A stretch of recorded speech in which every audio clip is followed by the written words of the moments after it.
আজকের ডিজিটাল যুগে বই পড়ার অভ্যাস ধীরে ধীরে বদলে যাচ্ছে। অনেকেই রয়েছেন যারা নাকি বই পড়ার পরিবর্তে অনলাইনে বই পড়তে পছন্দ করছেন। ই বুক, অডিও বুক এবং অনলাইন লাইব্রেরিগুলোতে বই পড়ার নতুন সুযোগ তৈরি হচ্ছে।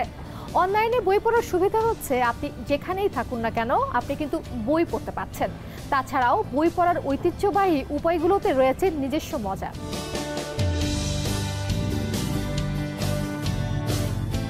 বর্তমানে অনলাইনের মাধ্যমে বই পড়ার প্রতি মানুষ অনেক বেশি আকৃষ্ট হচ্ছে বিভিন্নভাবে।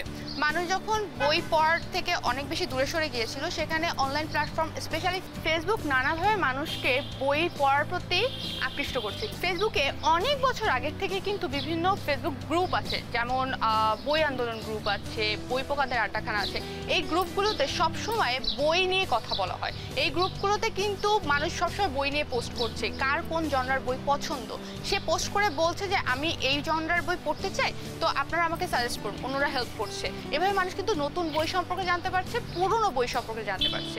এছাড়া রিসেন্টলি দেখা যায় যে অনলাইনে অনেক ভিডিও বুক রিভিউয়ার চলে এসেছে।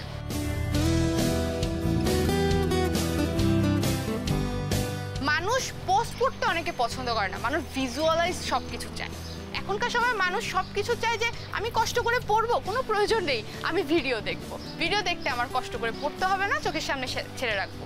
এবং ভিজুয়ালাইজের কারণে বর্তমান সময় দেখা যায় যে অনেক ভিডিও বুক রিভিউয়ার অনেক বেশি জনপ্রিয়তা লাভ করেছে এবং তাদের এই জনপ্রিয়তা দুইভাবে কাজ করে। এই জনপ্রিয়তার মাধ্যমে হয়তো একটা সংখ্যক মানুষ তারা বইয়ের প্রতি আকৃষ্ট হচ্ছে, হয়তো তাদের কথা শুনে তাদের কোনো রিভিউ দেখে একটা বই পড়ছে।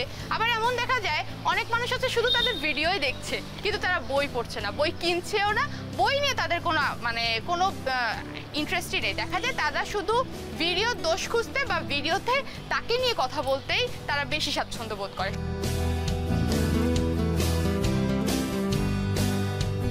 কোনো না কোনোভাবে এই বুক রিভিউয়াররা যারা আছে তারা সবাই কিছুটা হলেও অনেককে বইয়ের প্রতি আকৃষ্ট করতে পারছে। যখন এই মানুষগুলো বই বিমুখ হয়ে যাচ্ছে, সেই সময় বইয়ের প্রতি ইন্টারেস্ট ফিল করানোটাও অনেক বড় একটা বিষয়। রকমারি নানাভাবে চেষ্টা করছে মানুষকে বইয়ের প্রতি ইন্টারেস্ট ফিল করানোর, মানুষকে বই কেনানোর, কিন্তু কয়জনই বা বই কিনতে চায়। সেই জায়গায় কিন্তু ইবুকগুলো অনেক হেল্প করে, কারণ আমরা এখন সবাই সব কিছু সস্তায় চাই। সেই জায়গাটা থেকে ইবুক যখন কেউ ফ্রিতে পাচ্ছে বা অল্প টাকায় বিকাশ নগদের মাধ্যমে হয়তো 15 টাকা, 20 টাকা, 40 টাকা দিয়ে ইবুক পাচ্ছে, তখন প্রত্যেকটা মানুষ, অনেক মানুষ সহজে বইগুলো কিনছে এবং পড়ছে।